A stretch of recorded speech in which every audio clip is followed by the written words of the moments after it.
इस वीडियो को देख करके आपको भी कुछ ऐसा ही लग रहा होगा कि इनको रोकना मुमकिन ही नहीं, नामुमकिन हो चुका है। लेकिन ऐसा बिल्कुल भी नहीं है। उन्होंने ऐसे कुछ धाराएं हैं जिन्हें इनको रोकना मुमकिन है।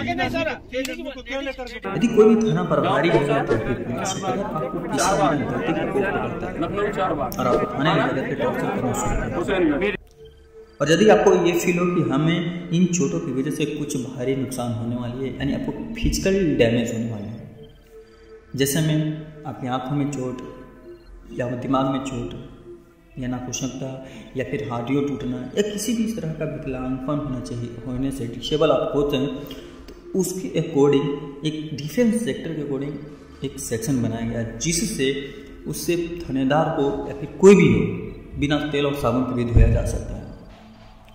आईपीसी धारा 100 के तहत हम किसी भी पुलिस वाले को उसके रोकने के साथ साथ उसे कूटने का भी कर सकते हैं, यानी हमें कूटने का भी अधिकार सेक्शन 100 के तहत दिया गया है।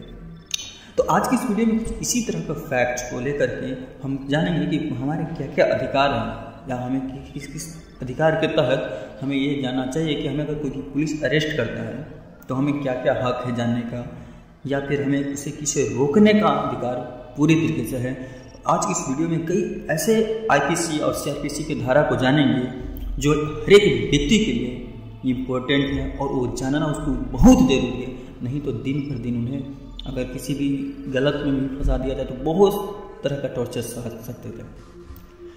तो हर से इन सभी सवालों को जवाब जानने के लिए हमारे वीडियो में बने रहिएगा और लेकर चलते हैं आपको कुछ हकीकत की दुनिया में।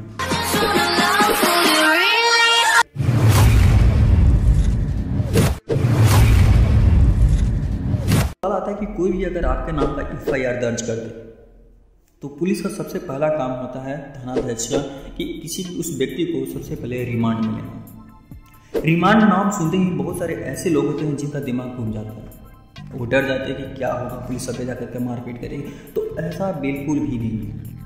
रिमांड का मतलब होता है कि आपको कस्टडी में लिया जाएगा और आपसे पूछताछ किया जाएगा, लेकिन उसमें ये कतई मेंशन नहीं किया गया कि आपको थाना में ले जाकर के आपको भाता में कूटा जाए, मारपीट किया।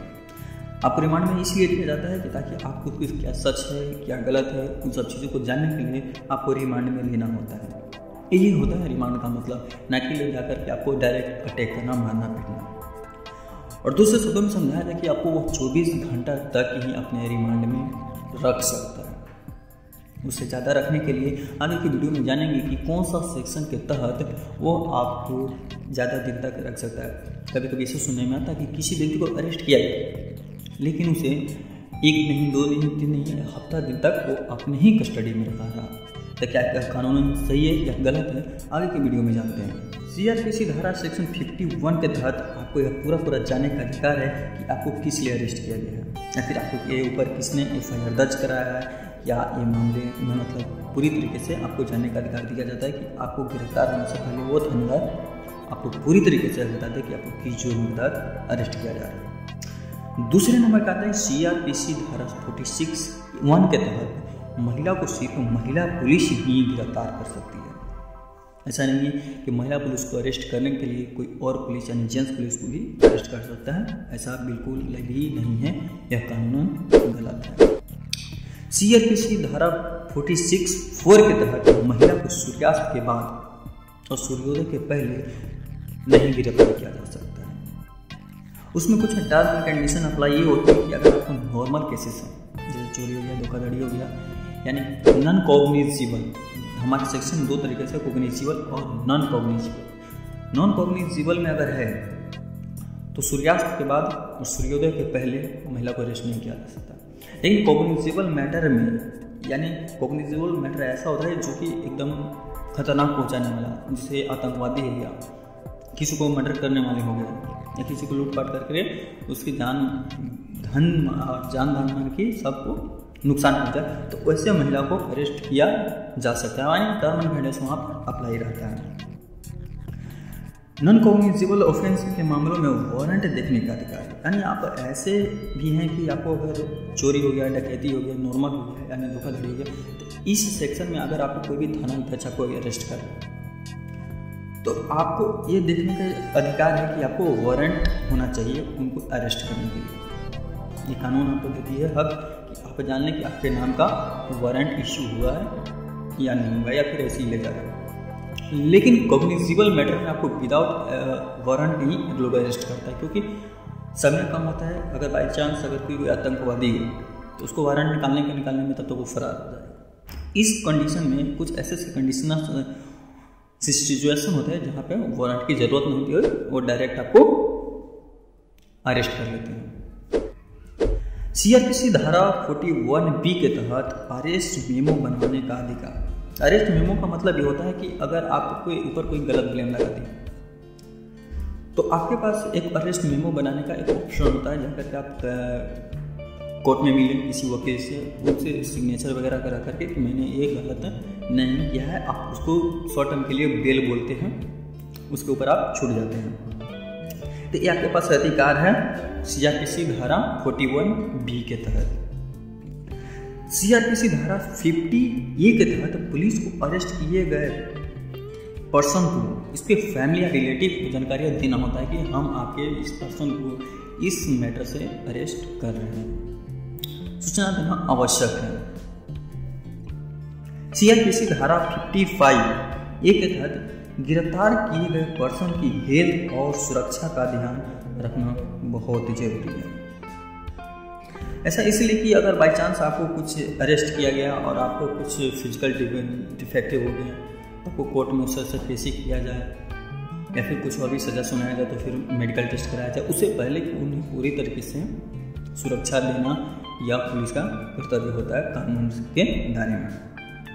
सीआरपीसी 41D यानी इंटरोगेशन के दौरान अपने वकील से मिलने का अधिकार। जैसे कभी भी आपको अरेस्ट किया और आपके फैमिली या फिर आपके रिलेटिव्स आपको किसी वकील को अपॉइंट करते हैं, तो कानून आपको पूरी तरीके से आज़ादी देता है कि आप उनसे मिलें, उनसे अपनी बातों को रखें, क्या मैंने सही है क्या गलत है, ये पूरा आपको अधिकार मिलता है सीआरपीसी धारा 41D के तहत। सीआरपीसी धारा के सेक्शन 57 के अकॉर्डिंग कोई भी पुलिस, कोई भी थाना पुलिस या थाना अध्यक्ष आपको 24 घंटे से ज़्यादा वो अपने थाने में नहीं रख सकता। सीआरपीसी धारा 56 सेक्शन के तहत कौन कोर्ट या फिर मजिस्ट्रेट के सामने उसको पेश करना आवश्यक है। या फिर ऐसा नहीं है कि आपको अरेस्ट किया गया तो आपको 10 दिन 15 दिन तक आपको एक जगह पर रखा जाए, ऐसा बिल्कुल भी नहीं है, ये कानून गलत है। आप इसके अकॉर्डिंग आप सवाल भी कर सकते हैं कि हमको इतना देर तक क्यों रखा गया। कभी कभी ऐसा देखा जाता है कि आपको अरेस्ट किया गया 2 दिन 3 दिन 4 दिन तक रखा गया, क्योंकि उस दौरान में पुलिस अपना इन्वेस्टिगेशन करता है ताकि अब क्या सही है और क्या मुद्दा है, और उसको ले जा करके कंसर्न कोर्ट या फिर मजिस्ट्रेट के सामने उसको ये रखना होता है। सीआरपीसी धारा के सेक्शन 167 के अकॉर्डिंग अगर आपको कभी भी डेट को बढ़ाना हो अपने अंडर में रखने के लिए, कस्टडी में रखने के लिए, तो वो धारा काम आता है कि सीआरपीसी 167 के अकॉर्डिंग आपको थानेदार जो है मजिस्ट्रेट से या अपॉइंट कराता है कि मैं इसे 2-4 दिन और रखना चाहता हूँ ताकि हम उसके ऊपर जो भी इन्वेस्टिगेशन है या जो भी लगाया गया इल्ज़ाम है वो सही है या गलत पूरी तरीके से छानबीन कर लें। सीआरपीसी 54 मेडिकल टेस्ट कराना। कभी कभी ऐसा सिचुएशन होता है कि आपको कभी अरेस्ट किया जाता है और आपके बॉडी पे या फिर किसी तरह का फिजिकल डैमेज है या फिर किसी तरह का बीमारी है, तो आपको थाने में ले जाकर के मारपीट करता है कि आप जो सच को निकलवाए, ऐसा इसे थर्ड डिग्री टॉर्चर भी लोग जानते हैं। तो उस स्थिति में आपको पूरी तरीके से अधिकार कानून देता है कि जैसे आप अरेस्ट हो, आप थाने को बोलिए कि मुझे मेडिकल टेस्ट करा दिया जाए ताकि मैं फिट रह सकूँ या मुझे जानने की पूरी अधिकार है, और वो आपको सीआरपीसी के सेक्शन 54 के तहत दिया जाता है। बाई चांस आपको थाने में अरेस्ट किया और रखा और आप बिल्कुल ठीक है और आपने मेडिकल टेस्ट नहीं करा, तो वहाँ पे आपको नुकसान ये हो सकता है कि आपको कूट करके थाने में पेशी कर दिया जाए, ये भी तो हो सकता है। तो बोलेगा कि बोला ही अब थानेदार भी ब्लेम लगा सकता है कि इससे हमें मारपीट किया। लेकिन जैसे ही आपको अरेस्ट करता है आप आपकी अपील डाल देते हैं सेक्शन सीआरपीसी सेक्शन 54 के तहत कि मुझे मेडिकल टेस्ट कराना है, तो आप उस समय मेडिकल टेस्ट में कुछ भी नहीं करेंगे, ये आप पूरा साफ सुथरा से अरेस्ट किए गए। और जब आपको थाने कोर्ट में पेश करेगा उसमें भी मेडिकल टेस्ट होता है, उसमें यह साफ जाहिर हो जाएगा कि थानेदार ने आपके ऊपर 3rd डिग्री का टॉर्चर और मारपीट किया है, ज़बरदस्ती किया है। तो अगर आप गलती नहीं रहेंगे तो थानेदार की कुछ भी हो सकता है, वर्दी भी जा सकता है। तो ये एक आपको बेनिफिट है कि CRPC धारा 54 के तहत आप जैसे अरेस्ट हैं तो मेडिकल टेस्ट करा।